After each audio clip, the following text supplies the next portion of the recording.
आज जनपद सीतापुर का प्रतिनिधित्व करते हुए गांधी का वैश्विक प्रभाव आधुनिक दुनिया में गांधीवादी विचारों की प्रासंगिकता पर अपने विचार व्यक्त करना चाहता हूँ। जी हाँ, तमाम लोगों ने कहा है कि एक व्यक्ति में संत, राजनयिक और क्रांतिकारी तीनों रूप नहीं हो सकते।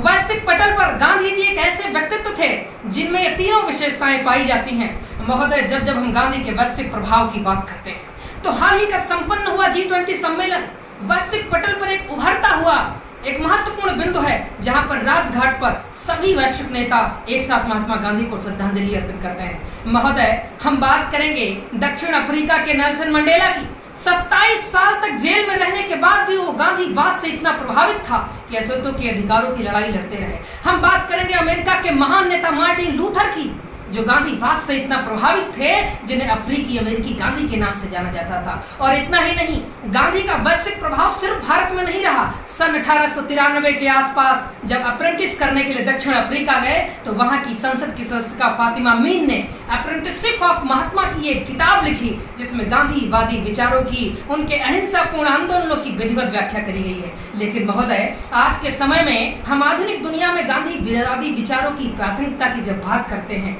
आज की जो वैश्विक समस्याएं हैं, चाहे वो भ्रष्टाचार हो, चाहे वो आतंकवाद हो, चाहे वो घुसपैठियों की बात हो, चाहे अलगाववाद हो, चाहे नृत्य प्रति हो रही हिंसाएं हो, चाहे व्यभिचार हो, चाहे बढ़ता वैश्वीकरण हो, कोई भी वैश्विक समस्या हो, इसका निदान कानून से पूर्ण रूप से संभव नहीं है। जी हाँ, इसका निदान दार्शनिक विचारधारा से हो सकता है। और दार्शनिक विचारधारा की बात करने में अगर हम बात आते हैं तो गांधी के दर्शन में जिस मानवता और नैतिकता को सर्वश्रेष्ठ माना गया है, हम गांधीवाद के दर्शन से इसका निराकरण कर सकते हैं। जी हाँ, उसे ये गांधीवादी दर्शन में गांधी के 7 पापों की व्याख्या की गई है। मैं गांधी के उन्हीं 7 पापों की व्याख्या की बात कर रहा हूँ, जहां गांधी ने बताया है सिद्धांत के बिना राजनीति विफल है, मन के बिना वाणी विफल है, परिश्रम के बिना कार्य विफल है। गांधी ने अपने 7 पापों की व्याख्या करी है। महोदय, आज जिस गांधी के वैश्विक प्रभाव की हम बात कर रहे हैं, मैं मानता हूं गांधीवाद के अहिंसा और सत्याग्रह के आंदोलन की धार ने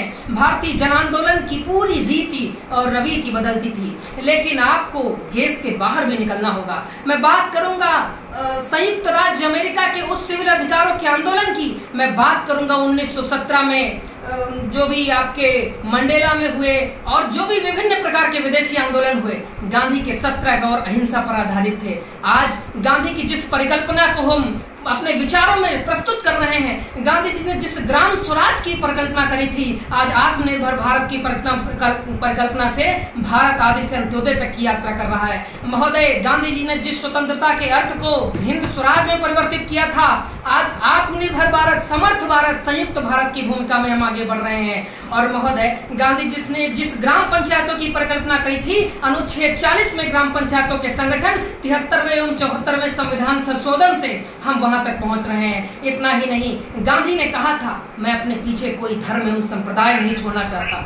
आज अमृत काल में हम गांधी को मना पा रहे हैं। और अंत में गुलाब खंडेवाल जी ने आलोक वृत्त खंडकाव्य में लिखा था कि थे महाराष्ट्र गुजरात उठे, पंजाब उड़ीसा साथ उठे, बंगाल इधर मद्रास उधर, मरुस्थल में थी ज्वाला घर घर। आज हम गांधीवाद को और प्रासंगिक करें तो रूस और यूक्रेन या विभिन्न प्रकार के देश जो अपना अपना शक्ति प्रदर्शन कर रहे हैं, कहीं ना कहीं उनकी जड़ों में हिंसा उत्पन्न होती है। हम उन चीजों को समाप्त कर सकते हैं। धन्यवाद। जय हिंद, जय भारत।